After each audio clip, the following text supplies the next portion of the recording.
YouTube for live right now? Yep. So we are live right now. All right.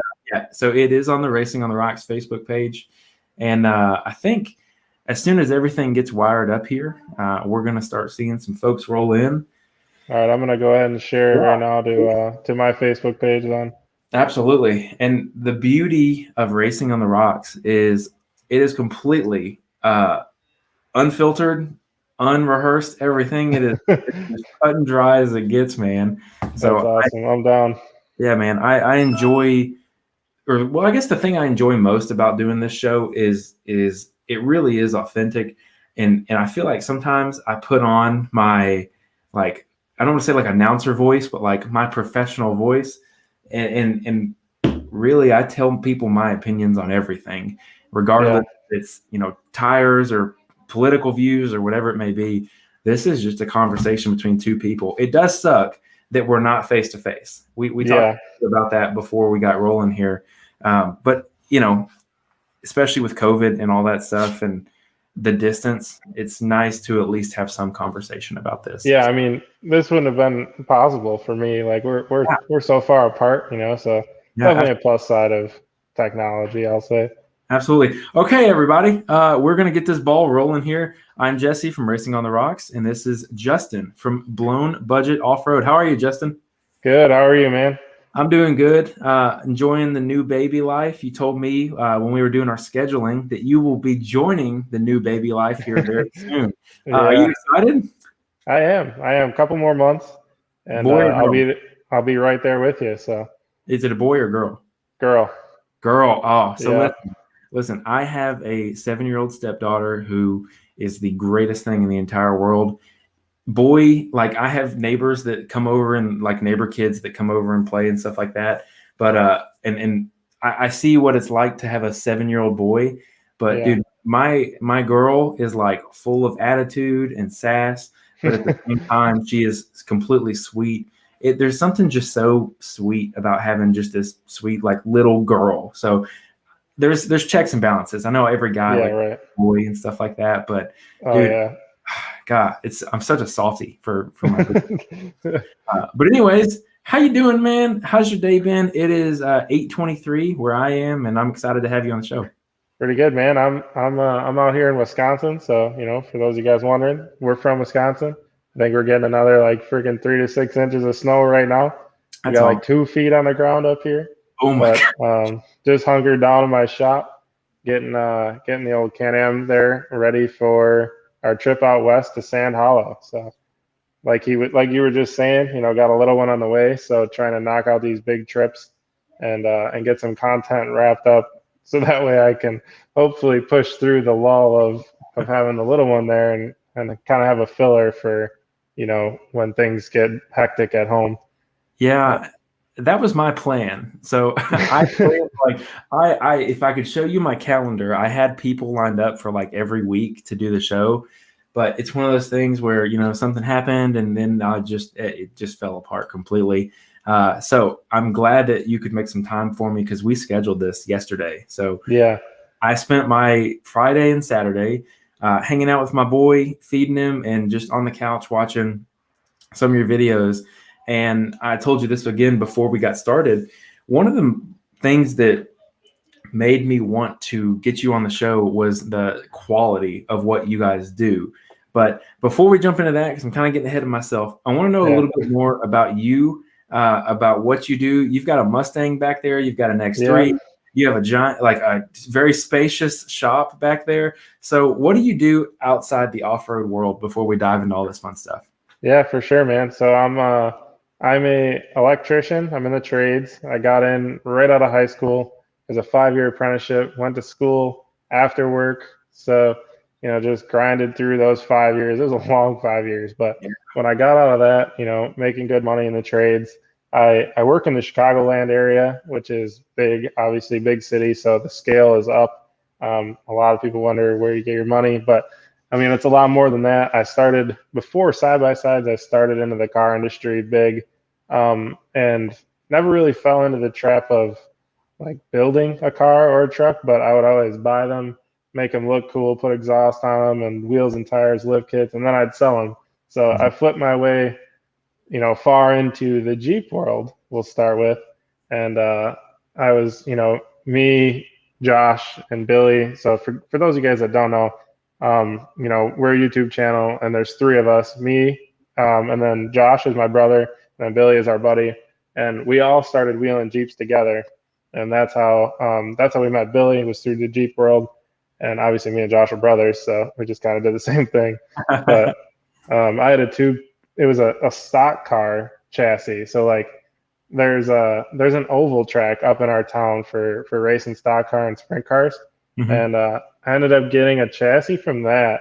This was after the beat down Cherokees kind of left, and I was I was like trying to build something cooler. Those things are rad too. I want to get another one day, but that's another topic. But yeah, so I ended up finding a stock car chassis that somebody had put a four-wheel drive drivetrain into, and basically tore that thing all up. Had to rebuild everything on it, and it was a money pit. I mean, you know how it goes, and it was basically to the point where like I was breaking everything that was already done. So if I didn't rebuild it, like the link bars, the steering, the brake system, like all of that, if I didn't rebuild it, I would break the next piece of the puzzle on that ride. So I was like, man, this is terrible. Like I don't want to go explore and go wheeling. Unluckily, I don't live in Tennessee or an area where wheeling is close by. So it's like I'm traveling far just to break the next link bar. And at the time, I couldn't really afford to go full send and just build or buy all of it.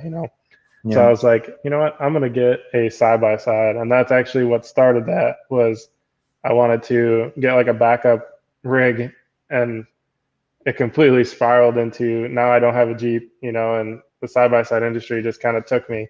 And sometimes I wonder if it was the right call. I mean, we're so hard on everything that it seems like there's very good options to build a Jeep and full size rigs these days. And the built parts for side by sides, like they hold up, but the tires just keep getting bigger and they're struggling to hold up to that stuff. So started in the RZR 800. Let me interrupt. Sorry, go ahead. No, you're fine. So I want to ask you about the Jeep life, because I came from there as well. I had a Jeep JK on like the Offroad Evolution coilover setup, and I wheeled it once, and I was like, this is junk. I hated it. Really? I had like a 1998 TJ. It was I had those 40s. Like I had that, and then I was like, no, I want something nice. And I wheeled it, and I was like, this is just not what I want. And I was so upset about it that I got out of that. But in the past probably month or two, especially watching King of the Hammers, I've been really contemplating building a full-size machine again. Yeah. And when you say that there's good options for, Jeep parts, things like that, what is tempting to you right now? I mean, I guess the biggest thing is like back then I was on a budget. I was fresh. I was still going to school and stuff. I didn't have all the money to buy the best of the best parts back then. And but now, I mean, if you got the money, you can build a bomb-proof setup. And obviously, all the bouncer guys out there, they're the ones proving that. And as far as I don't know, I don't think I'll switch back. I mean, I love UTVs, and they're a riot. Plus, it's what we're doing here with the YouTube stuff, and that's like a whole other commitment. And it's super fun to go out and explore the country as quickly as we can. So like that's my biggest downside of the full size rigs is, you just can't, unless you have a KOH car that can go 25, 30 miles an hour down the trails. It takes so long. And we're from Wisconsin. So when we travel 10 hours to Tennessee or 20 some hours to Utah, like we want to cover as much of that park as we can. Yeah. And that's where I don't think I could get out of a UTV because, we hit the gnarliest trails we could find, but there's a lot of ground in between those trails. So yeah, I think about Windrock a lot. Like whenever I think about a big, like getting back into a full size, I think about how much I love Windrock, and I think about how long it takes me to go from G1 to anywhere that I actually want to go ride a trail. Did you guys get a chance to ride 12 when you were there? Yeah, we hit that one every time, yeah. 12 is my like heartfelt love that trail. And That's a cool trail. especially like, you know, it doesn't have to be like the middle of summer, but that early spring when everything's still kind of wet and the creek's running really well. I love it. That's just my absolute favorite. But aside from the fact that 12 is a side-by-side trail only, I think about how long it really takes to get there. And, you know, you can ride trails almost the whole way there. But I remember I was there in a 900 XP one time, and I rode all day. We did 12. We did a whole bunch of things. And my Jeep club at the time from like college, they were there and they ran half of 16 in one day. And I was like, really? Yeah, dude. And maybe they just had like a rough day, but I think when it was like dusk and I was coming past 16 on G1, like they were coming out of 16 and I was like, dude, that's so slow. It's so bad. Yeah. That's my biggest complaint too. I think that you're spot on there. But you've been to places like Hawk Pride, you've been to, you know, these parks that are a little bit more like centralized in terms of the trail stuff. That is what's tempting to me to go get, like, you know, maybe a nice Jeep buggy or something like that. Yeah, Hawk Pride would have been cool in a full size rig because the trails were just right next to each other. You know, it was just gnarly, and then you turn left, and it's gnarly right there. Have you ever been there or no? So I haven't been to Hawk Pride yet. I'm going in August. There's a Southern Rock Racing Series race in Hawk Pride. I'll be there. Cool. My machine will be down there with me too. So anybody that wants to ride me around, I'll need some help because I think, you know, I want to hit the big slab wall. I want to do all the big trails there. But yeah, I need when you're there, hit Pocket Change. Pocket Change. Okay, I'll make a note for it. That one's intimidating, but so is it super steep or is it just rocks? It's like a rock face halfway up like the hill. It's basically like one of the main hills that you see all the RBD videos from. Oh, okay. But when we were there, it was really fun. But I do think they filled in the dirt a little bit at the bottom, so it was probably a little bit unfair. Because it's some videos, man, it looks gnarly. And on our video, I mean, it was no joke. The video's actually not out yet, but it was no joke. But it was still just probably one of the most fun hills or climbs that I've ever done. I mean, I don't know. I'd have to think about that, but yeah. All right. Well, I'm actually going to ask you that question later, so keep that in the back of your mind. Okay.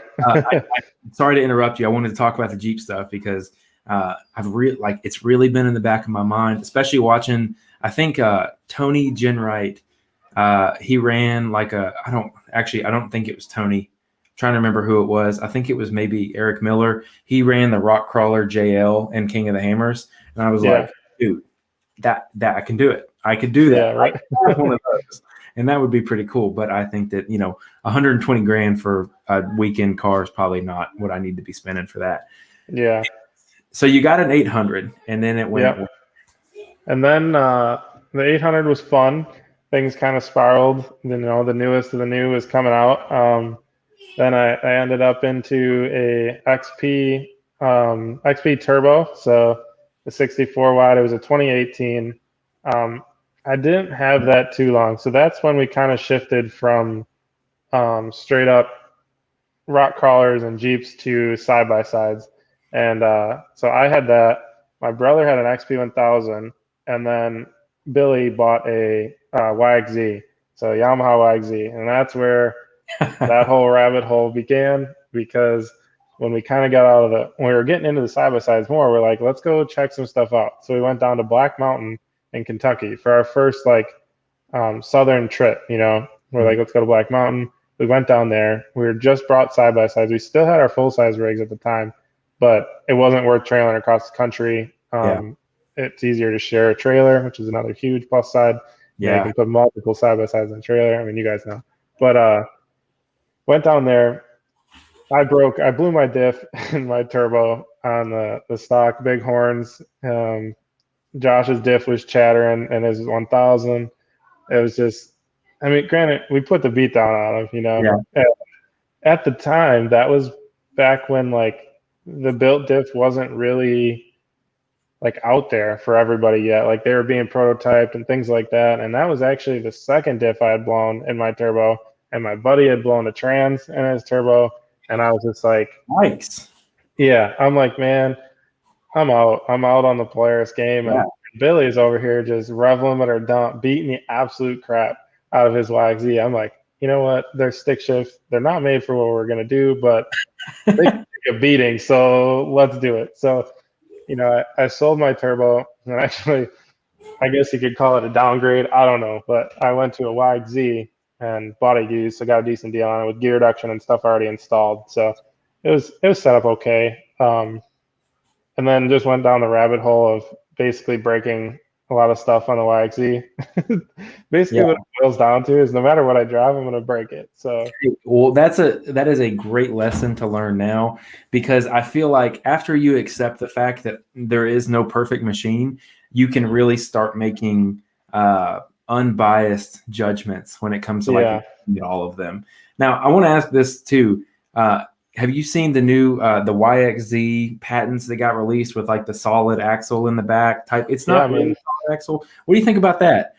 It's interesting. I mean, I really feel like the YXZ, like Yamaha needs to do something to get back into the swing of things, and maybe we'd look at them again. I know a lot of the people that watch our channel came from YXZs, and that's why they watch us, and they'd really love to see us back in a YXZ, which maybe one day, we're looking to invest all the money we make off the YouTube videos into like a channel machine is our goal. And we're just kind of waiting for like the next new thing to try and do that, which a YXZ with a solid axle, or, I think in that same patent, it showed a turbo. So I don't know if like a stock OEM factory turbo. I haven't looked into that too much.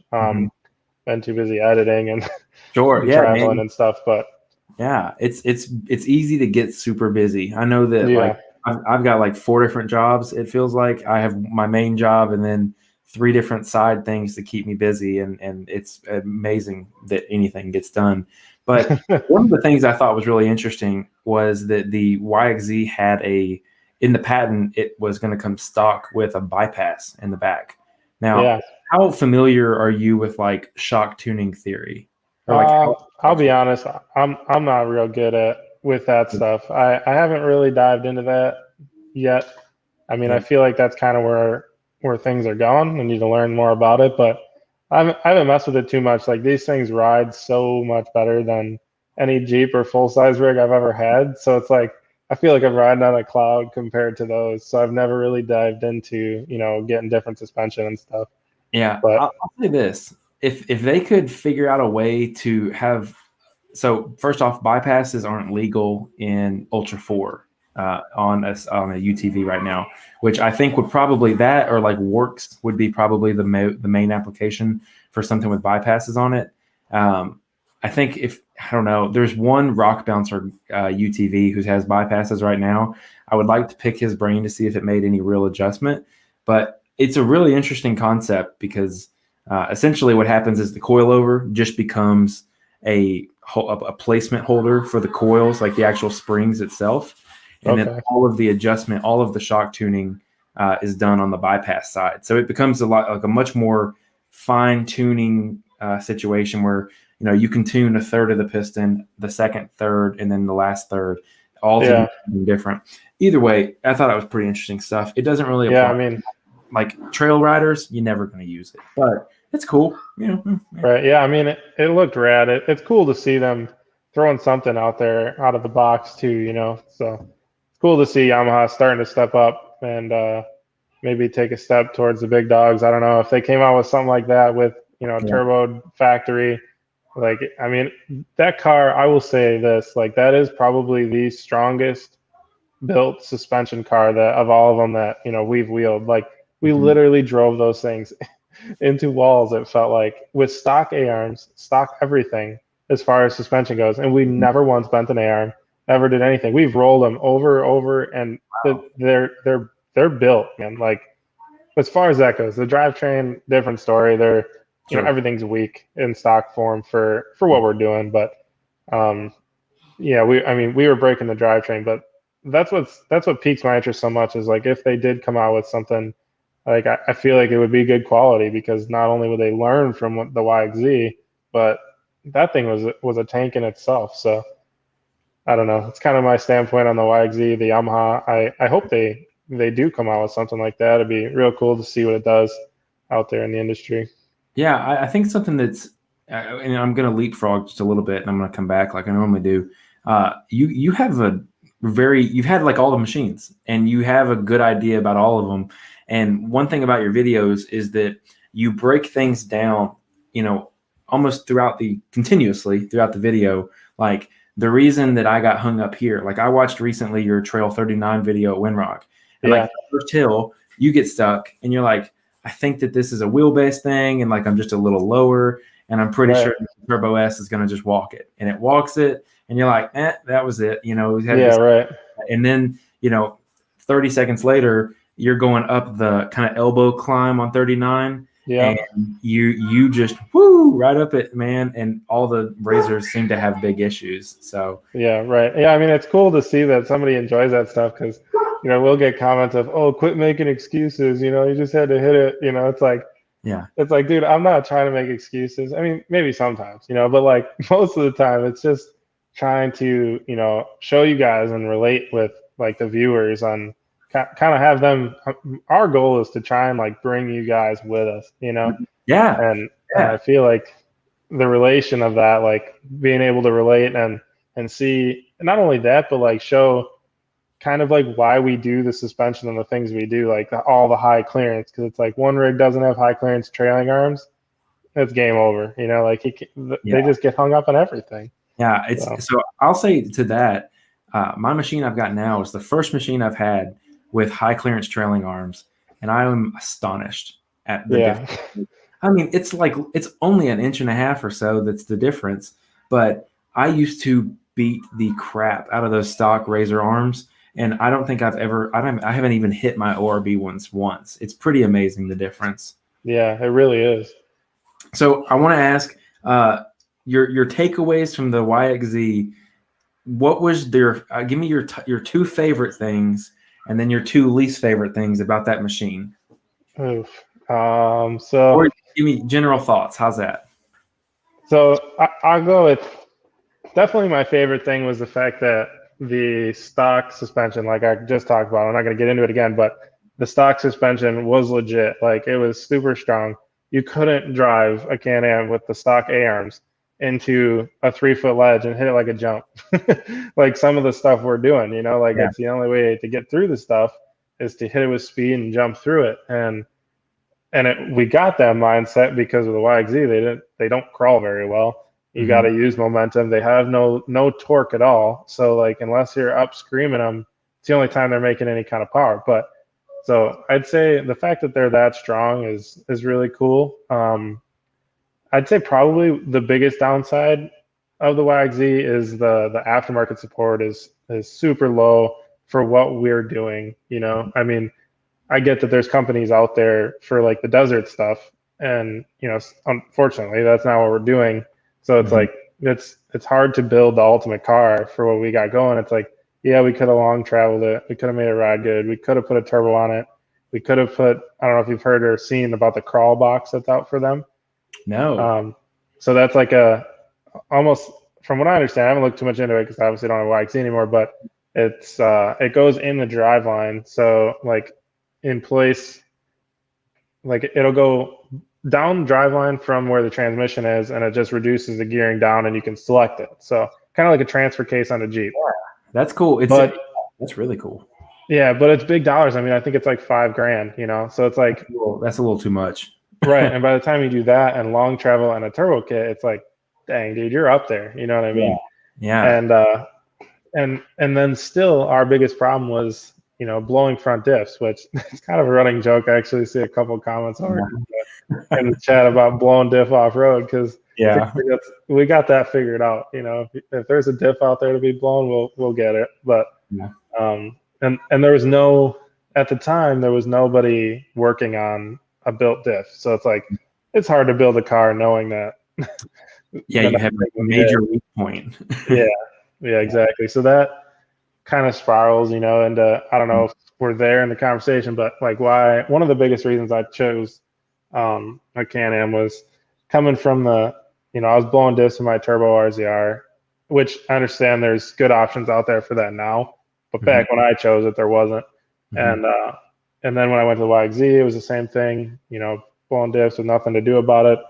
And then Can-Am had the Halo, the billet Halo diff, and I was like, man, if I blow this smart lock, which supposedly was pretty strong, it turns out wasn't that great really. I'm like, at least there's a built out option out there for me, Mm-hmm. which which I've only wheeled on it once, and that was on our last adventure to Alabama, where the rigs took a beat down for sure. Alabama was savage, but Yeah. Well, so you go from the YXZ, you go straight to the X3 you have now. Yeah. Okay. So yep, that was me. the jump. Humor me before we get into that machine though, because the one thing that I don't like about Can-Am's marketing strategy is they have the X3 DRS, I think X3 Turbo R, Turbo There's a RR. lot of options out And there. Yeah. I'm like, okay, I get that you have like a 64 inch, a 72 inch, and then I want naturally aspirated or turbo. Just give me Yeah. four, and that's all I Right. need. But it seems like there's a lot more options than just four. Yeah, there's a lot out there, and they switched out a lot of options between them. So like, I really wanted the smart lock diff because the Visco lock diff came and still comes in some of them, Mm-hmm. and the Visco lock was just not gonna work for what we were doing. In hindsight, if I knew that I actually was gonna blow a smart lock diff, I like to think that I have decent throttle control Yeah. when I'm stock, like now that it's built, I'll lay into her because it should take it, but I love that. but in stock form, I try not to land on the gas, unless you have to, but and the Visco lock, I mean, it's just not true four-wheel drive at all, so Right. it's just not capable. So then you got to like pick the right machine that came with a smart lock and made sure you didn't get the one with the Visco lock. But in hindsight, like I was saying, if I were to do it all over again, I probably would have bought like the base model with the Visco lock because I pretty much replaced all the stuff anyways. So it would have been cheaper to go that route. But here we are. You live and you learn. Yeah. So you get your X3, the first ride you take it out. Did you have any adjustments done to it yet, or was it just pretty much bone stock? You wanted to see what it was like. I put Roxillas on it right away. Yeah. Listen, for everybody watching, we're gonna have the great debate. So yeah, Josh actually ran 30-inch non-sticky Roxillas on his YXZ, and that's when we really seen the true potential because there was like they were out wheeling us, and we ran carnivores, me and Billy, on our YXZ. So all three of us had YXZs, and we were running carnivores, and the non-sticky Roxilla was like just glued to stuff, and we're like, man, that's impressive. Mm-hmm. So then when I got the Can-Am, I'm like, all right, I want to go to 32s because mine's a 19, so it came with 30s factory. So I'm like, I want to put 32s on it, and I want to try the new sticky Roxilla. So as soon as it was new, I got 32 Roxillas for it, and I took it out to our local park and found the first weak link, which I knew was a weak link, but I had no idea it was that weak of a link. And that was just a lower radius rod, just like hit in a rut and bent. So I mean, super common problem on these things, but not too big of a deal, Yeah, yeah. It's kind of sucks that like you just know that there's more money to spend, and yeah, it is like it's part of it. But part of me thinks, if these manufacturers could get with a company like L&W, for example, and just say, hey, we bought 500,000 sets of radius rods, and if you want to pay an extra $200 or $250 or $300 or $400, whatever it may cost, because dealers price things very oddly. But if you just do this, right. It'll just come with this, and it'll save you the headache of trying to get them on there, taking it off and part, and all this and that. Because anytime you get a machine, you're going to rip it down the road. You want to go now, and I just wish they would kind of get in with aftermarket support. I don't know. Yeah. It's kind of it I is. mean, that would be really cool, but I mean, the prices are already so high on these things that, I mean, what are they going to be? 40 grand if they were working with aftermarket companies, you know? It's true. Let me ask you this: how much is too much for a side by side? Because Oof. K-Tams are I expensive. mean, yeah, I got stupid money in that thing. It's Listen, sickening when you write it down on paper. It's like I don't even want to add it all up because it's thousands after thousands, and it's just like what is happening, you know? But here we right, are. It's built, it's done, so right, right. it should be legit. But I don't know. Like back to the point of, I mean, I think that's what the Speed UTV was going after, right? Like going built right out of the gate. Hmm. I mean, I think they were more along the lines of like covering like we were saying with built radius rods, built suspension components to where you wouldn't have to do that stuff, Yeah, which is definitely cool. I hope that is a real thing that same. goes out to like the market, you know, the everyday guy like you and me. It'd Hmm. be really interesting to see how that does and how the components actually do hold up. But Have you seen the I don't know. video of it running? I've seen I've seen some videos. I've seen the one where he like jumped concrete the barriers that divide like the interstate, and it's like, holy crap, you know? Part of me, look, if Robbie Gordon or any Super Speed UTV purchasers are listening, listen. I hope that that's real. I've seen Yeah, videos of him coming out in the desert. Like there's one video he's like going down, he goes up on a ridge and goes around. And I swear to you that it was two and a half times the regular speed of a video. I was like, it just doesn't, it looked like a rocket, like an airplane maneuver. yeah, This doesn't make sense. And I don't believe I like I'm sure it'll come to fruition one day, all this and that. But I just like there's no way that for 40 grand you're gonna get this what I'm seeing here yeah. because I mean, it doesn't make sense. You know, BJ and Baldwin truck does that. And it's, you yeah, know, right. like it doesn't make sense. My brain, my monkey brain that cannot compute that makes sense. Right, it's crazy, and it's like one of those things where the price tag really scares a lot of people, and it's like, dang, how could you go that high? But if he truly is coming built like turnkey freaking race car right out of the box, I mean, you know that's impressive. It's for the Mhm. guy that doesn't want to find every freaking weak link along the way, you know, like I do. Mhm. Yeah, But well, I get it. I get I it. don't know. So But you're in the X3. yep. I think it's probably an appropriate time. We got a good audience in here and everything. So the Rockzillas. So Yeah. tell me about it. How did the Rockzillas compare standard compound versus their competition? Because I've only owned the competition version. The competition as in the canines. I'm sorry, the soft version of the Rockzillas. Oh, I gotcha. Rockzilla versus the soft Rockzillas. Okay, so we've that's super hard to compare because we've only actually wheeled with people with the stickies, other than Josh when he had 30-inch in the standards, which it's so hard to compare with the YXZ because we were running like 10 inches of ground clearance with no high clearance suspension, and so it's like, and you couldn't crawl, you had to use momentum. So it's like, it's really hard to tell the true difference. But what I can say on the Rockzilla is I'm running a sticky. I've got 950 miles on that set of tires. And, and I mean, they're on their way out, but dude, I can't believe that I have that many miles on a set of stickies that hook up that well. So it's like, and I'm by no way sponsored by Maxxis, you know, Yeah. I wish because I love their tires, but, Yeah. So um, we had a brief discussion just to kind of clear the air here. We had a brief discussion. My podcast is sponsored by Super Grip. However, I am not someone to blatantly disregard facts or say things that aren't true. So I'll be the first to say when I ran those tires, it's like cheater tires. They're yeah. incredible on how they hook, especially like wet rock. It seems to be just like it's like, oh, this is a wet rock versus anything else. Oh, it's cool. I got it. I can do anything. Yeah, they defy gravity, I think, in some spots. It's crazy. I don't know. It's an Now, impressive tire for sure. it is. Now, and again, any tire company can make a soft compound tire, but do you think that it's the crazy outside lugs that really make the difference?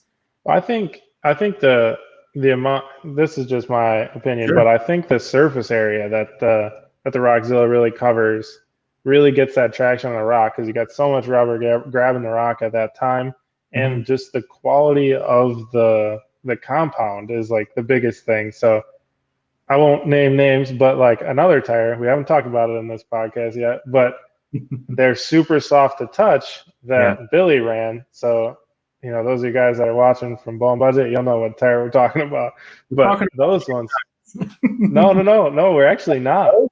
No, so this is the Warrior.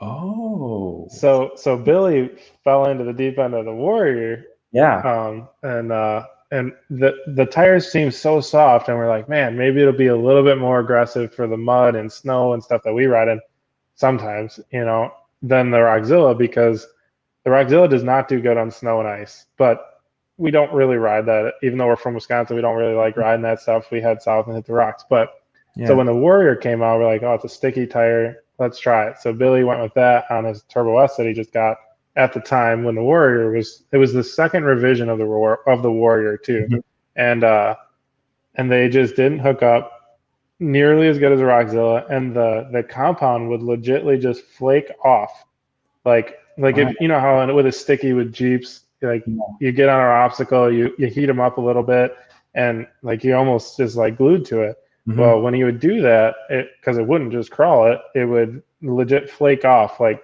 pencil eraser shavings. Wow. We're left on the rock. It wasn't like a black rubber mark, like you just did a burnout. It was legit like pencil shaving, like eraser shaving. So honestly, it seems like the compound of the rubber is just key. And I don't know what they used on that, but the Rockzilla, they got it nailed. So I sponsor one driver who does some rock bouncer stuff, and he ordered some Warriors through me, and they came in. They were 32s, and I was really surprised at how deep the lugs were. Yeah. And it is kind of cool because they have like a little lug on top of a big lug, and to the touch, I was like, man, these are crazy soft because you can almost turn a whole lug 90 degrees. But it's so funny you say that. He actually put them up for sale like last week. So I was asking because I thought they were doing really well for him. All I'll say is we went to Moab with a fresh set of Warrior sticky 32s and trailered to every trailhead because we weren't legal to drive on the streets through Moab, and they were probably 50% tread when we were done after a 5-day trip. Wow. Yeah, so I mean Moab is rough on tires. It's like riding on sandpaper, but and the Rockzillas were still good. And for some of those guys, my Can-Am didn't make it through the Moab trip, had some technical difficulties, but we did have multiple rigs out there with us that were running Rockzillas, and you couldn't even tell a life change for when they left Moab versus the Warrior. So, and I like I told you before the podcast started, I'm not here to bash people's product, which maybe it may sound like it at this point, but we all just really like to tell it how it is. We're not sponsored by any tire companies, and maybe this is why, but I'll echo what I said earlier, though. There's value into just talking. And again, that's one of the beautiful things about the podcast is really we're just having a conversation because, this goes into the guy who's listening to this, who's like, had the Warrior, like, oh, I'd like to try that tire someday.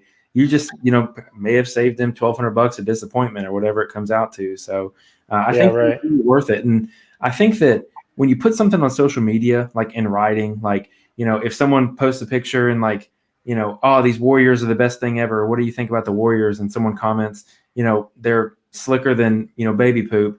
Then, it comes across however the person reads it. And it's so dry and it's up for interpretation. When in reality, like, you could have been laughing the whole time you thinking the thought and just been like, man, these tires just don't work. Like no hard feelings just don't work. And which, I mean, that is though people, which like I'll fall into this too, like people, they spend a lot of money. They spend $1,000 on a set of tires. It's almost like in your mind that like they work good. You know what I mean? Yeah. It's crazy because then it's like, you'd be like, man, those tires aren't doing so good. And they'll be like, no, they're doing great. But it's like, I just crawled that and you just struggled, it's like denial.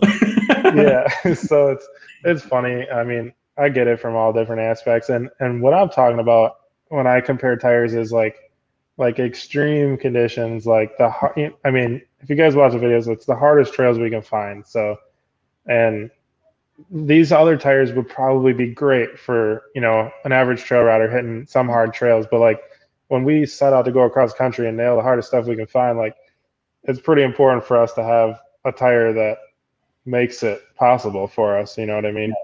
Well, you want to use all the advantage that you can. You don't want to have something against you if you can help it. Yeah, right. And I understand that. But moving on from the Warrior, again, I have had experience with most every tire.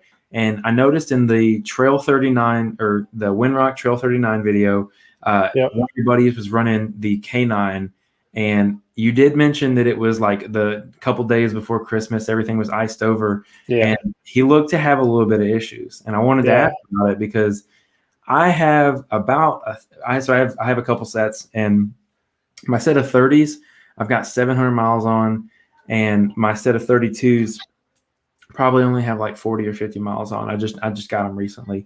Mine are both in the standard compound, and this is why I'm always interested in what people think, though, because I haven't gotten a set of intermediates yet. It's something I'm going to get before the race season starts, and I'm going to give them another review and things like that. But I really wanted to get some time on the standards because the 30-inch tall tires, they worked really well for general purpose stuff for me. The 32s, it's really interesting, like just in general, how going from a 30 to a 32, regardless of tire, how much of an improvement it is. Oh, yeah. Not only is it the ride height and the clearance that you gain, but you gain so much more meat to the tire that I was blown away. I had run 32s. Not only does it do that, but like it improves the ride, which a lot of people don't really think about. It's so much bigger than that little rock that's this big that gets you bucked because it's a little tire. It helps. Everything helps, but But what I want to say is that having just the meat of the tire there to grab onto extra things, it's going to help all the way through. But I wanted to ask because I saw, pretty much any wet rock he had issues with. Was it on the standard or the intermediate compound? So he's running the intermediates. Okay. And he's aired down to somewhere 6 to 8 range. And he actually had a puncture on the way to that trail, which was in the beginning of, I think it was our very first Windrock series. So he was kind of hesitant to air down any lower, and the one thing I will say though is they do run true to size, which is something that I didn't mention about the Rockzilla, but the Rockzilla does not run true to size, at least from what I understand. The 15-inch rim tire, because it's a later model tire, it's running more true to size than the 14-inch rim tire. So it's something to put out there. The K9s, it seems like from what I understand, they do run true to size, which is obviously a big plus side of them. And they seem like they last pretty long. We haven't ran them, but it doesn't seem like it's a rubber compound like the Warrior that we talked about that kind of just like fell apart and was bald right away. So at least it's not doing that, which is super cool. But I haven't ridden with the standard compound, just the intermediate, and I would say that my first inclination is that the intermediate should definitely outperform the standard. So I would, it's kind of one of those things where like I haven't gotten my hands on a set. I've gotten to like touch them on somebody, but it's one of those. One more question I had for you: was he running 32 or 35? Those were 35s. Okay. Now I'll say this, and Super Grip, you're not listening, I hope. They had a bad batch of 35s when they first came out. There were a few pictures I saw where like some of the threads and stuff were coming out. What they've done here in the past like couple months is during the coronavirus, all the factories and everything, they had a huge downtime. So they actually came out with a new version, like a 2.0 version of the tire. So it's the K9 XT, and it's actually it's supposed to have, I don't know how you come up with a number exactly. And again, if you guys think I'm biased on my sponsorship, here we go. I don't know how you come up with like a performance gain by moving and adding rubber around in the sidewalls. Yeah. I will say that the sidewalls for my 30s were super tough. I made a huge mistake a couple times, and they're the older version, running them at like 2 pounds on like a rock trail, and like, dang, dude, ate them to pieces and was just like stressed. I was like, for sure, I had lost all my tires. It was just one of those things. I wasn't looking until I got there, and I was halfway through the trail, and I was like, huh, I'm riding on my wheels. But that's crazy. Yeah. Again, they all hold air, which is amazing. The 32s, though, are the XT, and the compound is still super firm because I have the standards, like I said, but the manner in which the sidewall was moving around, I really felt a huge gain. It may be that it was the 30 to 32 difference, so I'm trying to be like super unbiased and a little more skeptical about it, because again, your recommendation is everything. Right. But I will say that I had a couple people, maybe more than one, have a couple issues out of the 35s, and we'll see. I have a picture. I want to show you here. Okay. Because I had a buddy or a friend of mine that I go ride with who went to Sand Hollow recently, and these are intermediate. Oh man, that's not going to show up, is it? Oh, I can see that. So those are pretty chewed up. Yeah. Maybe hang on a second. Maybe can I do this here? I'm gonna go dark here. It's not gonna work. I'll post this with the podcast. Like I'll put it in the comments of the podcast so you guys can look at it on social media. But anyways, it seems to be a much softer, much higher performing tire, and he's been super pleased with them, and I really value his opinion. So I'm gonna get a set. Long story short, I'm very hopeful for the new version of the tire. So we'll see. Yeah, he was running the old version too. So can't speak on the new one. Haven't ridden with him at all. But we are on the subject of tires.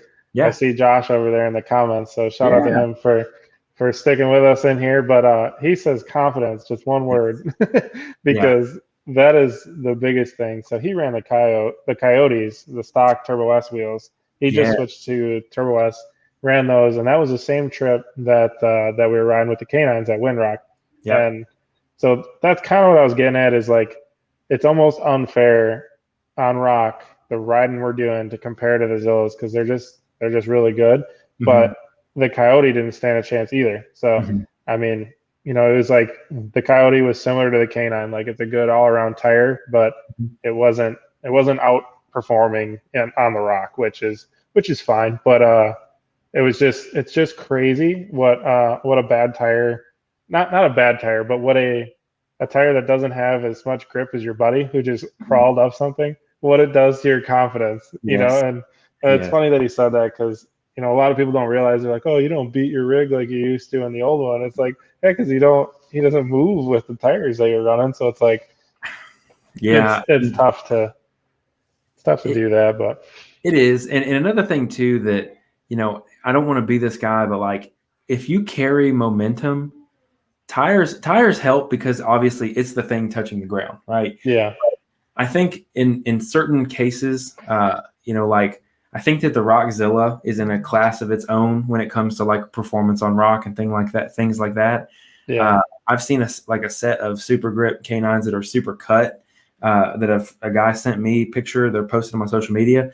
I think that on like the Southern Rock Racing Series hill climbs with all the loose dirt, I think that's going to be its own demon. I think that's going to be something wild to watch. So I think all of them have their places where they shine, but in general, with enough momentum and like, driver capability, I guess is the right way to say it, you can pretty much make it through anything with whatever. I mean, like I watched on 39 with Coyotes, and he made it. He was doing fine. He had a couple he had some issues, but end of the day, he was still able to go from point A to point B. And I think people get really fixated on having the perfect setup or this or that. And it's easy, like, it's fun to have these discussions, but at the end of the day, like, it all works, There's very few things that will not let you go from point A to point B. Yeah, right. I guess it just depends if you're willing to take that bypass or not. It's true. You might get to the end of that trail, but did you hit the gnarliest line? Yeah. But also, was the gnarliest line smart for my diff and drive shaft? Probably not, No, I get it. All that grip, like that ain't good for the drive line, that's for sure. I was about to say, there's pros and cons. You're exactly right. So let me ask you this. When you got the X3, you go trail riding with it. what is the biggest, I guess you would say the most prominent thing you notice about the X3, pros and cons? Pros, and this is something that I've had mine for a year and a couple months now. Mhm. So there wasn't that many people at least sharing info like rock crawling on X3. Like they were, I think that's when they started to take over like KOH, but that's not even really crawling too much. No. That's a lot of momentum, but so my biggest thing that stuck out to me and I was shocked on was how low the low range was. I don't know how much you really are familiar with that, but Mhm. the low range is geared down low enough to where it's like a Jeep geared down with 538 gears in a rock garden section. Like I'm on my original belt. I literally changed it, but I changed it because I was like, man, that thing's got to be getting old. Like we're straight rock crawling, like getting all bound up on 3 foot rocks and stuff, and it's original belt because the low they just got that figured out. That's probably one of the biggest pros. I mean, in my opinion, Yeah. And and the engagement. on the flip side, razors, generally are thought of to be geared way too high. Yeah, yeah. Which both of the Turbo S's on our channel have gear reduction Yeah. for that exact reason. I mean, and it's fine. Like I've said this whole time, it all depends. We get a lot of criticism in the comments. I'm sure you know all about it, but it's fine for a lot of people. But when you're hitting the hardest trails, like Yeah. I mean, you don't want to just be smoking a $200 belt every time you go ride. You know what I mean? So Yeah. And speaking of comments, again, we talked about it a little bit. Do you read comments on your YouTube videos? yeah, I do. Don't do it. You can't do it. Yeah, but I mean, I don't know. You Either gotta you, I get, get it. you gotta connect to like the viewer. I am looking for criticism. Like Sure. I want to make the videos better. Like I want to listen to some of the comments. I mean, some of Yeah. the comments are pretty wild, but I mean, for the most part, the funny part is 95% of our comments on every video are great. Hyping you up. These videos are the best. Blah blah blah. Which is so rad. Like I love reading that stuff. Yeah. But then there's that 5% where they're just And digging into you. Just shut the heck up and film. It's like yeah. there's a lot of highlight channels and compilation videos out there. If that's what you're after, like go watch those. Like Yeah. we're here to bring you guys along on the trip, on the ride, explain the parts we're running, what we're breaking, Mhm. so people can relate to what parts work and don't work. And but for some reason, back to what you said, I find myself dwelling on that 5% of the people talking crap, which Yeah. I know I shouldn't, but Yeah, and it's hard because obviously you're going to want to look and like you want constructive criticism, yeah. and I don't know. There's a fine line because Yeah, there's a fine line of putting all the effort into this video, and then you just get roasted in your yeah, own comment section, and it's like, oh my god, yeah, and, you know? even still, like there's a point where like I would say that both you and I are still very much in the small operation. We're Yeah, still we're like I know people that listen to my podcast. Like I can name you a handful of people that I'm close with and things like that, and it's a very active community. And eventually, it gets to a point where you get to like a busted knuckle with 1 million people on Facebook. Okay. yeah, At that point, you can kind of not go into the comments anymore and you can just expect that people are going to watch it. Being smaller, it is different because you have to go in, see how things are, and then kind of come back. yeah. And I have not mastered the art of taking someone's direct insult well. Because I'll say this. I just looked a second ago. I have 56 messages in my Instagram inbox and like 25 in our Facebook, and they're just comments from people, and I just don't even look at them. I gotta get ready for it because sometimes, man, you'll just read them and they're like I have one guy who messages me. I've said it on the podcast before after every single episode, and he just wants to talk shit to me the entire time. I'm Really? like, it doesn't matter what I say. For a while, I said King of Hammers, like made a super just small mistake. I realized it's a Yeah. big deal to some people, and then it was like, oh, the blah blah blah, and I was just like, oh my god, this one guy. So I started pointing it out, and he stopped messaging me. I started talking about him on the podcast, and he doesn't message me anymore. So that's great. Pretty good. Yeah, I mean, it's crazy. I mean, it is what it is. I wish I was better at letting it roll off. Now I'm to the point where it's kind of funny to troll back to the haters. And if you like make it into a joke, it's just like, it's like you go make videos if you think it's so easy, like we were on the gnarly rock crawl trail at Hog Pride. I think it was either Merlin or Fatty's Crack, two gnarly trails. And they weren't that difficult, but our rigs are set up for that. So it's like they almost make it look easy crawling these trails. Yeah. But like a normal rig without high clearance suspension and stuff or sticky tires, like it's not going to do very well. And we'll get the comment, you guys call these trails, it's like. And then you have to deal with the fact that video pictures never translate to scale anything. Like, I know that was my response. I'm like, hey man, go film the next hard trail that you hit, and then look at it on your phone. You're gonna be like, oh wow, it's. My favorite thing is when I was dating my wife, I had a rock bouncer, and I would take a picture of this hill, like monster hill that I just climbed, like super big balls, and I'd come home and be like, I climbed this, and she's like, okay. I'm like, okay, I get it, you don't care, but it's huge. She's like, I'll be honest, it's like, kind of looks like the trail that we rode at Adventure. And I'm like, which one? She's like, the gravelly one. And I'm like, the G1? Yeah, like, yeah. I'm like, oh my God, my confidence in myself is just so low. That's funny. So AOP, is that what you were talking about? Yeah. Have you guys been there yet? No, but that's we've been slowly but surely knocking off the parks off of our list. Yeah. And that's one on our list for sure. But it is, I don't know normally.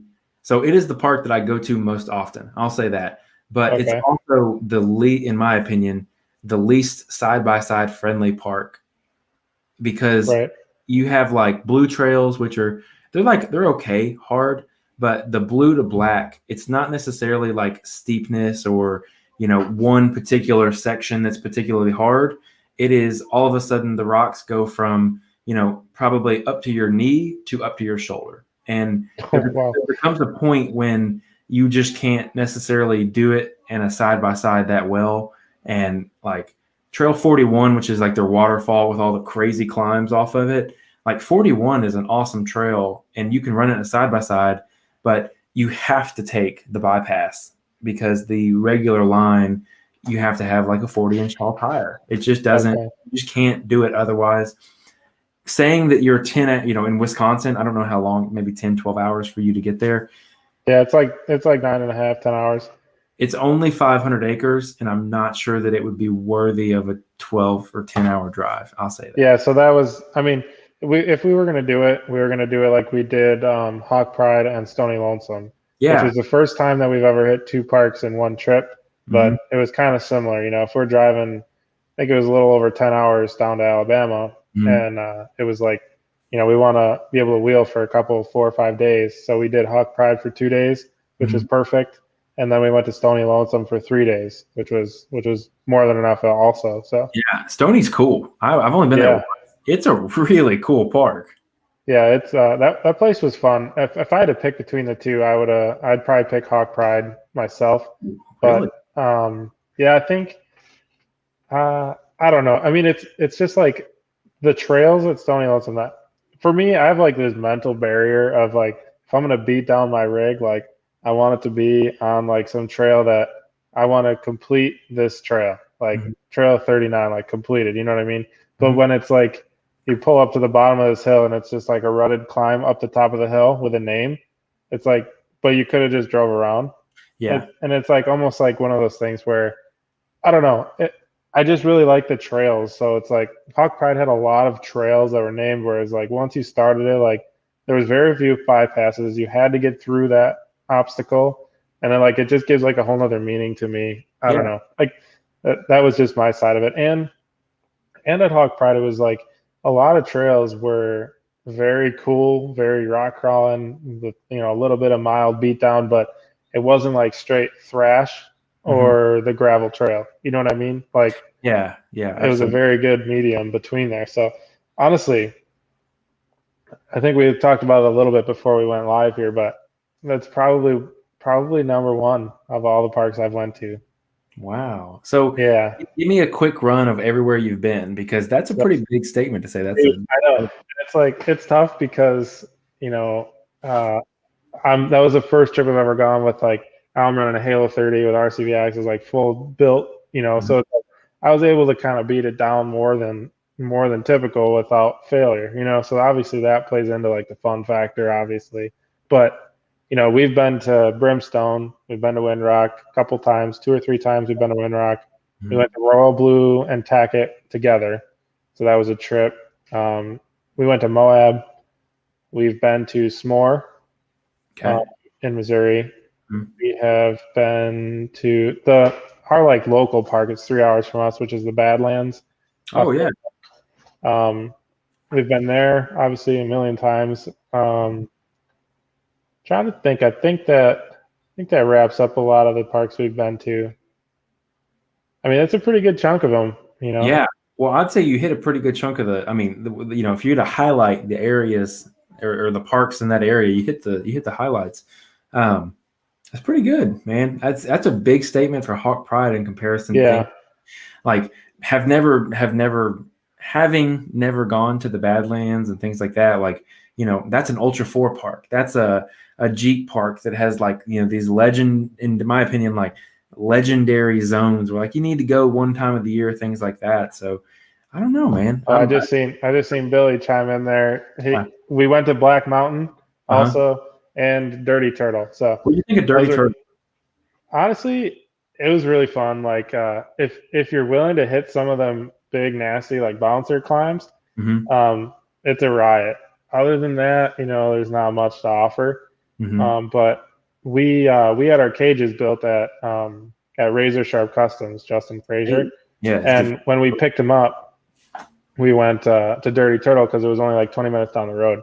So we kind of made a weekend out of it, and we didn't go on like an event weekend, like we said. We were picking them up just for the cages, but we ended up hitting a couple of those bouncer climbs, which is the first time we've ever hit like a rock bouncer climb. Yeah, And man, that stuff's no joke.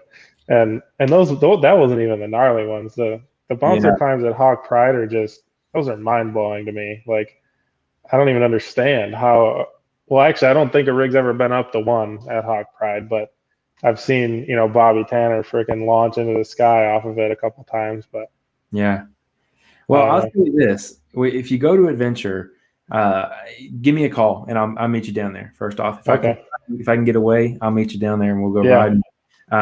Because there's, I'm in a 1000 XP. I'll say that, so I will be taking most of the bypasses, but I will gladly take you through everything. Some of the hills at AOP, like they had like $50,000 cash hills and stuff like that.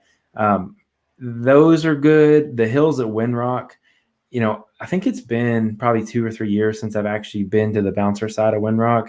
Okay. And at one point, they're all straight up, but at Windrock they dug it out so it was concaved out, and the Okay. very top of the hill shot backwards, like just ever so much, probably about 12 inches of backwards. And I was just Really? like, how How do you did even get over you? that? And then you see a video and it's like, oh, it's you look at the video and it's just like a long, steep climb. You get there Yeah. in person and it's like the people who drive this are insane. And Yeah. a lot of my interviews were with bouncer guys in the beginning, and I was more commonly than not, I just would ask them, I'd be like, why do you do this? What makes you want to do this? Do you like, did you used to do meth and now you need another like adrenaline, or Yeah. do you not value being alive? Like, because these guys, man, like you couldn't pay me to hit those hills at Dirty Turtle. The punishment is unreal. Yeah. Yeah. I mean, I actually rolled mine twice at Dirty Turtle with the fresh cage on two of those climbs. You know that gnarly like concrete ledge Yes. with like the tire trucks or whatever, like Yeah. the I don't know, but it was that thing, and I hit Yeah. that and got buck, and I was like 90% throttle when I committed, and it needed that 100% because when I rolled it back over and hit it again, so I'm Yeah. like, I gotta make that. I got the front Yeah. end up and just matted it, and then I made it. So it's like commitment is so big, and and and I don't know. I mean, it's fun, but I see somebody over there says top 3 parks. That was kind of where I was going to go with that Hog Pride Yeah. statement. Um, that's so tough, but I'd say I want to say Hog Pride is probably number one, being that I just came from there. I mean, I'd pick it over Stony Lonesome, but that's not like talking down on Stony Lonesome at all, because that Mm-hmm. place was really cool. I Mm-hmm. mean, they had some nasty stuff. I mean, Who's Your Daddy? I think was the one like bouncer. Dude, I don't even know. Like, dude, dude, amazing. that thing's nuts. Yeah, like Yeah, we didn't even look at that. for those who don't know, it's like a pretty decent dirt climb, and then like a 15-foot tall wall. Yeah, it's wild. Dirt climb Like, again. But then you go watch a bounce like Mad Ram. You go watch his videos where they're hitting it, and they just woo right up it, and it's like, yeah, it's how do you do crazy. that? But then, I guess, have you ever seen Stairway to Heaven at Stony Lonesome? Is it near Who's Your Daddy? No, it's crap. I don't remember what I've trail it been was off of, but I've been once, so no, I'm gonna say oh, no. I gotcha. So that one was really cool. That probably puts Stony Lonesome. I'll call it like third on the list. It's up there too, but I think Windrock would probably have to be second. I mean, it all depends when.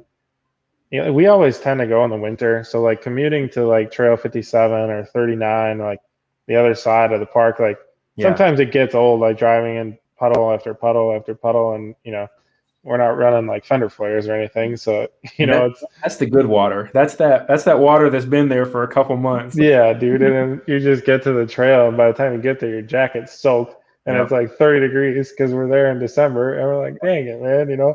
So that's what I mean. I guess take that into consideration. I'm not talking in the summer. We're all in construction. I've seen a comment asking what we all did. We all do construction. So, our slow time of the year for us is winter. So it's easier for us to get away on these big trips when we're slower at work. Mm-hmm. So that's definitely something that was taken into consideration is Stony Lonesome and Hawk Pride were closer to gathered trails. So Mm-hmm. less like commuting and more just like technical, like slower paced stuff, which is cooler when it's super cold outside, Mm-hmm. because you're Yeah. not going 20 or 30 with wind in your face. We don't have enclosures or anything like that. So, Mm. but I'd say Windrock probably second. They got some gnarly stuff there. Plus the views are just, amazing. But I can't really, I almost want to talk about S'more more, but the fact that I haven't been there in, I think it's going on 2 years now. So it's like, I almost feel like that one's exempt from the list because that one's got serious potential. That place was sick, but we were all on YXZs. All three of us were actually very sick. Like, we all had colds and stuff. It was Yeah. kind of miserable. So it's like, it was raining when we were there, and just way less built rigs, way less capable. And I think that place has serious potential. So that might get up into the top three. But Moab was super fun, I'm super shocked. cool. I'm shocked that Moab's not in the top three, man. So you might be surprised but like there was so much traction there that it like wasn't even like a challenge. Yeah. Like we went up the hot tub at Moab. I actually borrowed, so I don't know if you got a chance to watch the Moab series or any of it. Not yet. So my throttle body actually failed on the Can-Am. Just a random part. The one time I've ever traveled across the country to wheel for Of eight course. days Of course. is when mine went into limp mode, and you needed Bud's system to figure out what was causing it. That was a whole thing. I ended up getting taken out on day one of my trip Mm. there. So I got totally screwed on that deal. Just a fluke thing. The dealer, took it back here. It was still warranted even. That's how early it was. I only had like 200 or 300 miles. But um, anyways, starting to rant. So Mm. I got in my buddy's rig and actually drove that up the hot tub at like the big hot tub at Moab. And Yeah. it's just like everything that like watching all the videos, like I thought it was going to be so much gnarlier, and maybe that comes back to tires. I don't know, but it was almost like all the trails we hit were like they were cool, but they weren't like that challenging. Yeah. Yeah. I haven't been there. I'd like to go. I'd like to go. Really, I'd like to take a full size rig to Johnson Valley one day. That's on my bucket list, and I'd like to do the Rubicon in a UTV. I know that you can. Like, I'd like to do the Rubicon, and I'd like to do Fordyce. Fordyce has some really serious water crossings, though. which I'm not sure that you would do well in a UTV.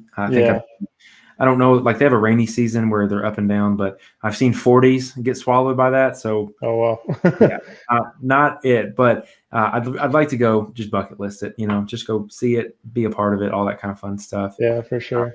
Moab is on there too, Sand Hollow, all that kind of fun stuff. Yeah, so Sand Hollow, that brings me into that. That's, out there near, I mean, it's past Moab, but it's similar terrain. But from what I understand, it's a lot more technical, like rock crawling. Like it's just possibilities seem like they're endless there for the kind of riding we like. I know the traction's going to be high, but I think it's a lot more challenging stuff. So super excited to see Sand Hollow. Every video I've watched, which there's not much with UTVs out there, but doing the rock stuff, there's the dunes out there at Sand Hollow, which is exciting too because we've never actually rode like real dunes anywhere. So kind of cool to play around on those, which is a big upside that one trip. You could play around on the dunes, but you can also do our normal rock crawling.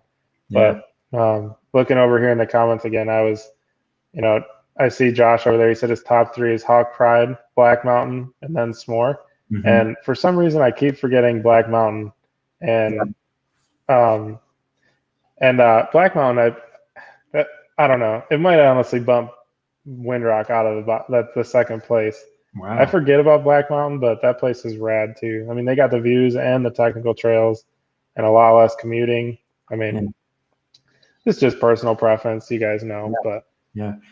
Also, I've never used this little feature to show a comment on screen. That's pretty nice right there. That's quality. Oh, there you go. So what do you do? Click on that? Yeah. So if you're listening to audio only, here's my YouTube plug. If you're listening to audio only, we have a video version of the podcast. And it's on our YouTube and Facebook. Go check it out. And all that kind of fun stuff. So I want to ask you 2 things before we close it out because we're just barking a little bit over an hour here. First off, your growth of the YouTube channel has obviously, it's well on its way. I've had, numerous people jump in here and just be like, I love these guys. And I actually made a little poll thing just to burn some time down while everybody was frozen in. And, I put like popular YouTube channels up there and I had like 5 or 6 people comment on there and be like, hey man, you need to check out Blown Budget, all this and that. I had like 3 or 4 people DM me and like, hey man, you really should check these people out. And they would give me like That's 2 or 3. awesome. You guys were always in there. Shout out to you guys. I'm sure you guys are watching. So thanks for supporting it. It is so rad to see in some Facebook group like what YouTube channels you watch, and it's just a bunch of comments like tagging us. So it's really cool. So yeah. Now my question is, do you have any tips for people who would like to either make content or how to grow a YouTube channel? Because I mean, you're now at the point where you have a sizable social media following and you're doing something right. So what would your recommendation be?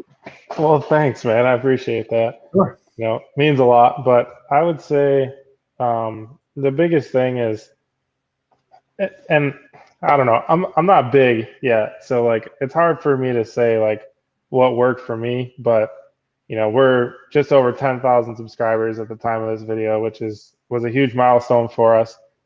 Took us a long time to get there. I think I'd say like just keep going and it grows, like keep sticking with it.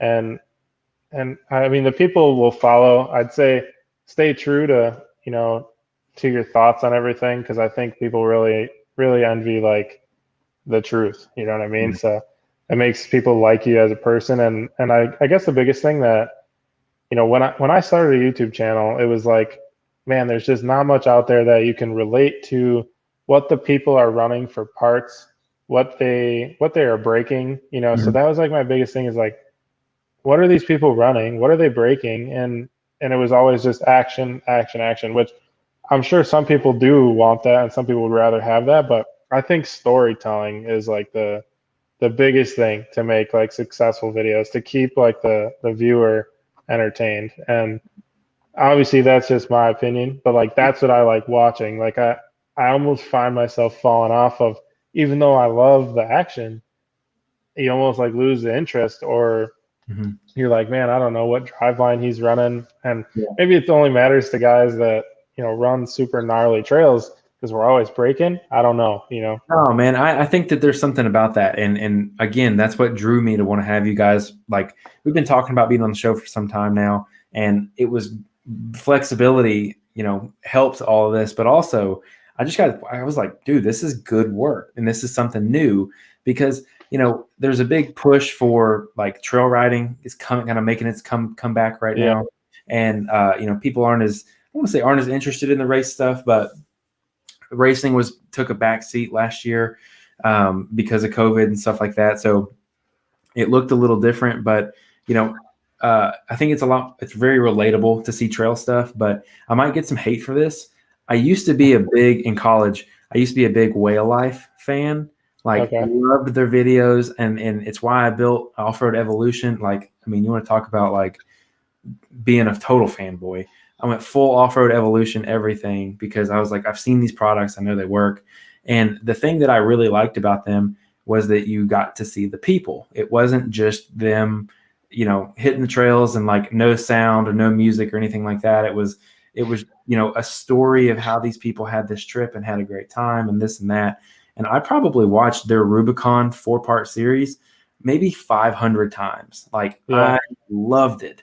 And there was a void in the UTV side because there's people, like side by side videos. Zach Nash does an awesome job in telling a story and getting out there and doing that. You guys did something. It struck a new chord with me that I hadn't felt in a long time. Where I was like, man, like I would love to go be a part of what they're doing. I want to go out and ride with them. I want to go out and like just. That's awesome. You guys have personality that's good and relatable, and it was something different that just kind of hit me. So again, I'm kind of telling you for feedback, but also it's what makes your channel special. I know that you've had people comment and say like, why are you talking and things like that? But I think that's what makes it special. And also, Yeah, I mean, I agree. I really think like that's the biggest thing.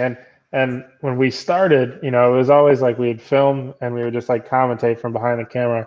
But then I was like, let's turn the camera around. Like I know it's awkward, no, but it's a turn the good move. camera around and like try and like connect with the viewer, so like they get to learn each of us and kind of talk to them like that. I think that's probably the biggest thing, at least in this day and age. Like the side by side industry, there's not many channels out there doing it, but like if I'm an avid YouTube watcher, like that's literally all I watch, and big into cars and stuff. So like that's what those guys are doing, and it works. Like the big channels, they're all explaining the story, they're vlogging, you see them, you almost feel like you're their friend, even though they've never even met you, Yes. Yeah. I trust me. Like, so I listened to a ton of podcasts and I saw something a long time ago and it was like a guy sitting next to a billboard. And it's like how I feel when I'm listening to a podcast and like the people on the billboard were laughing and he was like sitting next to them with his headphones in laughing. And it's like, you're in the room with these people for hours and hours and hours of podcast episodes. And it does feel like you know them. And it's so funny because I'll have people come up to me and they'll like, I did an episode with my friend of mine, Eric Hagan, and I talked about like my childhood, where my family, had financial struggles and how I learned and all this stuff. I had someone come up to me the other day and was like, "Hey, man, I thought it was really cool when you talked about your family, being crazy in debt and this and that, and like being able to get out of it. My family's going through something like that." And I was like, "Oh, yeah." That's super cool. I mean, yeah, just relatability. It was like it really caught me off guard because I was like, Yeah. most of the people just are like, "Hey man, what's the best tire? Where can I get tires?" And I'm like, or where can I get parts? And I'm like, and it's fine. But occasionally I'll get something like that. And I'm like, it's really cool to know that these people have relationships with you, but you have no idea who they are. Yeah. Yeah, that is super cool. I mean, it is definitely a really cool feeling, which um, I wanted to touch on this a little bit, but it's like similar. A lot of people say like they want to meet up and they want to ride with us, and we get that so much, which is super rad, and that's why we did. If you haven't seen it, go back to this summer when we did like a meetup ride at the Badlands, which might be a different Badlands than what you're talking about. Ours is just in Indiana.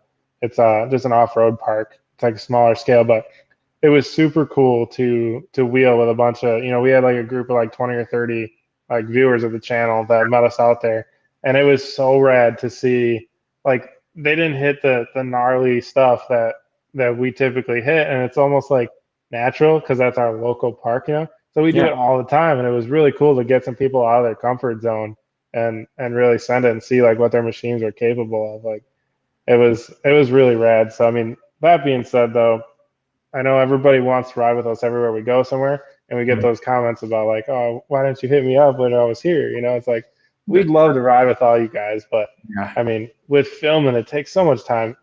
That brings me back to another point of what's being different. And I feel like getting out of the car and getting that camera shot Hmm. versus just strapped to the roll cage is Yeah. key.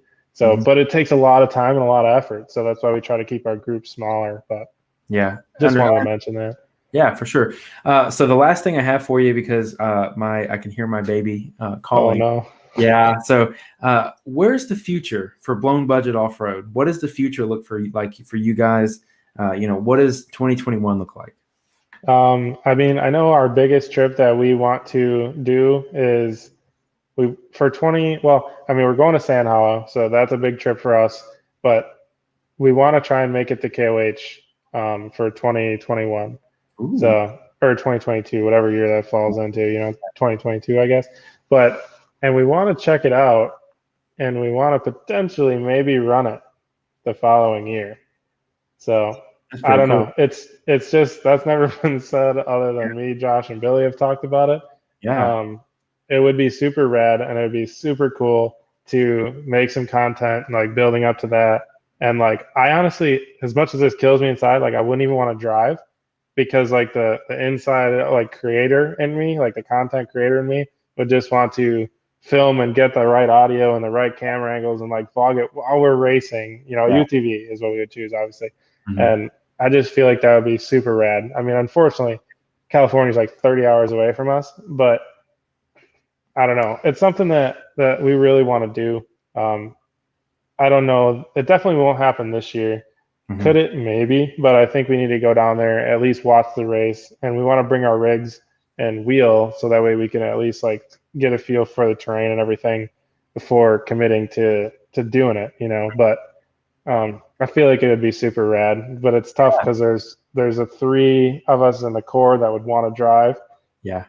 and obviously only one. I mean, multiple people could drive, but to make like a legit team out of it, we'd have to just pick one driver, which would be tough, but it'd be really cool. The other big thing I'd say for the future is I mentioned it once earlier is we really want to our next goal is I've been saving all the profits and all the money from this from the YouTube and the videos and our merch. Shameless plug. I and like it. and we really want to try and get a machine with it, like the next machine. If Polaris ever drops that machine, we want to get that and test the capabilities and give that thing a punishment. I Um, like it. I feel like that'd be super rad and it would have a big following. Possibly a different Can-Am. Talent has always piqued our interest, especially now that they got a locker out there. Um, I don't know. I mean, anything that we don't already have. So we've got That's we've true. got the Can-Am, we've got the Turbo S, we've got a buddy Mike riding with us with a KRX. So it's like we want to get if we're going to commit to investing in a machine, investing in the business, if you want to call it that, it's got to be something different so we can compare and relate and give it the test. Have you, and this is the last thing I want to say before we kind of close the door here. Have you driven a Pro XP yet? No, They're pretty good, no, man. I've sat in it, but that's as far as we've gone. I got in an X3 and got a chance to ride in it with Hubert from Nitro Circus. He lives Yeah, 15 minutes from me.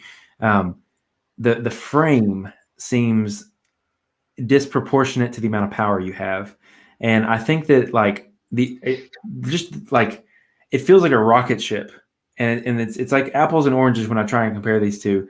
When I sat in the passenger seat, he like blazed it through his woods track. It was something crazy, and I think that is one thing. And then I think you have the Pro XP, which is something totally different, where you get the I don't want to say true four wheel drive, like the Can-Am doesn't have the option to have that, but like a real different feel on the four wheel drive. The steering's really crazy. Like you can almost steer underneath yourself in four wheel drive, and yeah, it's a really weird.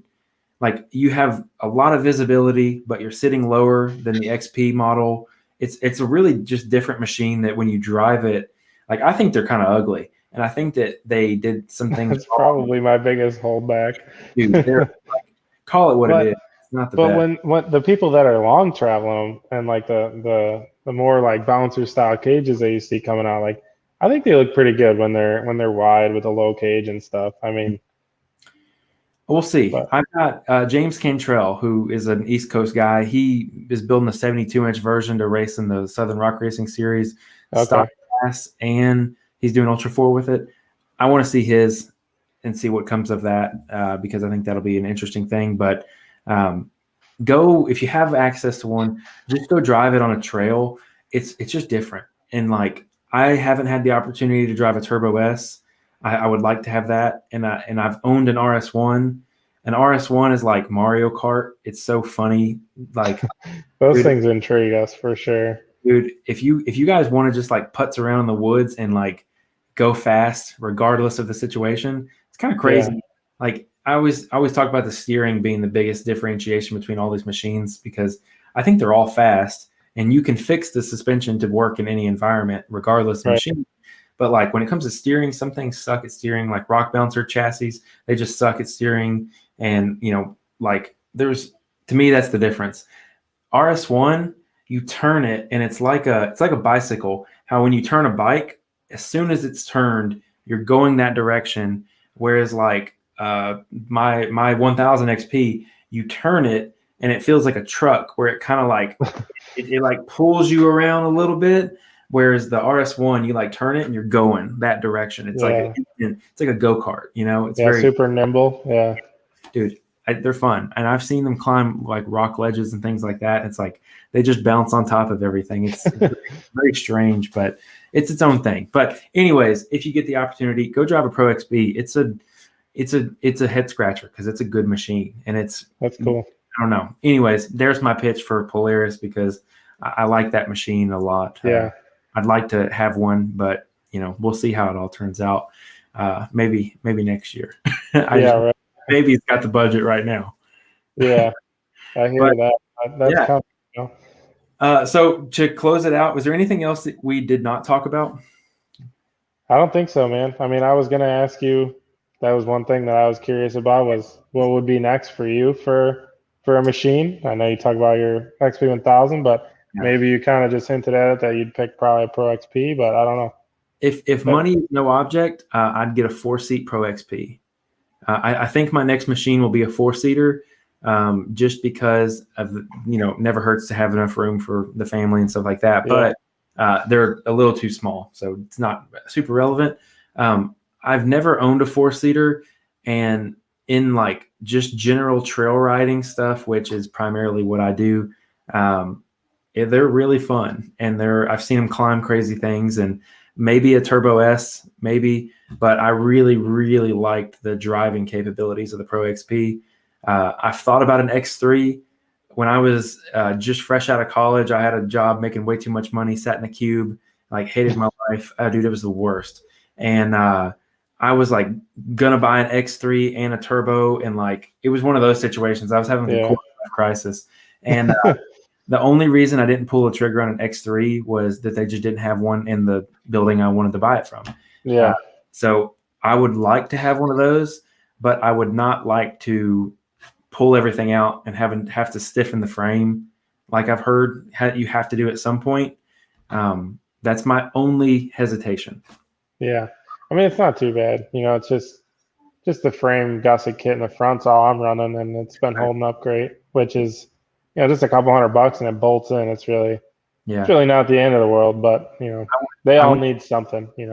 It's true, and I feel like I'm a little biased because don't Hubert, don't get mad at me. When I went to Hubert's house and he got his new X3 before it was all announced and everything, he had it bare frame, like welded in everything everywhere. And granted, he was getting ready to race King of the Hammers, and I was, Yeah, he's like, you pretty much have to do this, and I was like, this is not something I want to do. Like yeah, right. it looks awful, and like I saw how much you have to do to take the plastic out, or the plastics off, and I was like, I don't know if this is not something I want to do right now. Maybe Yeah, I have a little bit more time, I'll come back and I'm sure when I have my midlife crisis, whatever's out then will have 400 power. So probably, yeah. What do you think comes next for these things? What's next? I mean, more power? I think I don't know. I think getting rid of the belts, even though it does well, Mm-hmm. I think people might go that route. I know like that's got a big hype behind it. Mm-hmm. Like the Talon followers and the YZ followers is just the hatred to the belts. Yeah. So I've I never don't know. knew. I mean, yeah, right. I mean, I know Polaris was toying around with that, like that's been leaked or whatever, which who knows if that's the truth, but I feel like that would be pretty industry changing if they could pull it off. I don't know. Who knows, man? The side by side industry is wild. Yeah. If that's true, you lose a belt and you gain a transfer case. And I Yeah. cannot imagine dropping a transfer case out of that thing was going to be easy, considering like what it takes to get to like your carrier bearing and all that stuff right now. I just can't imagine trying to pull a transfer case out of there. Right. I'm not a hater in the belts. I mean, mine's been doing great. With the right gearing in the transmission, the belts they do really well.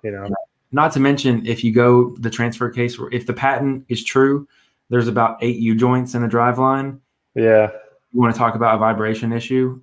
Put 8 U or joints. breaking them like I will. Yeah, or that. I'm thinking. So when I do Windrock, I'll go 8 hours one direction, and we'll go, just see how far we can make it hit trails on the way back. I've got like a conservative like family friends that I ride with, and then I'll go out trails with my other friends. But on those trips, if something vibrated, I would drive it off a cliff because I would be so tired after having 16 hours, because we'll do 8 hours, have dinner, and then come back. And the back trip is always the best because, we'll always do the hard part first. So that means that right before you get back to camp, you have the hard part again. And typically like 2 a.m., 3 a.m.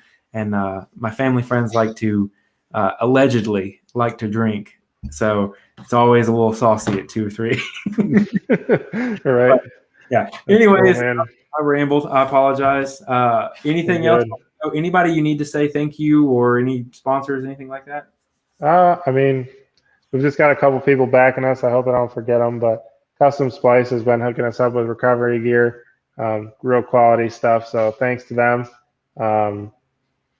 Trinity Racing is helping us out with some exhaust stuff, so that's super cool. But I don't think I got too much other than that. I mean, we've had some little help here and there along the way, but nothing too major, and I'm pretty bad at remembering that stuff. So that's all right. That's all right. But, so where can people go social media wise to find you and find all the people that have helped? Yeah. So I mean, on Facebook, Instagram, Blown Budget Offroad is our name. Super cool to we try and like promote the people that promote us. Oh, there you go. There's Josh right there. Southern Power Sports. He helps us out as much as he can. He's on Facebook too. He's kind of just a dealer for everybody, it almost seems. And he likes to help us out. But other than that, we're on YouTube. That's our main source. That's our main following. We post on there. I try to do a couple of times, 2 times a week if I can. I got a full-time job myself, so it's a struggle, but anything is good. Yeah, right. So that's really all we got.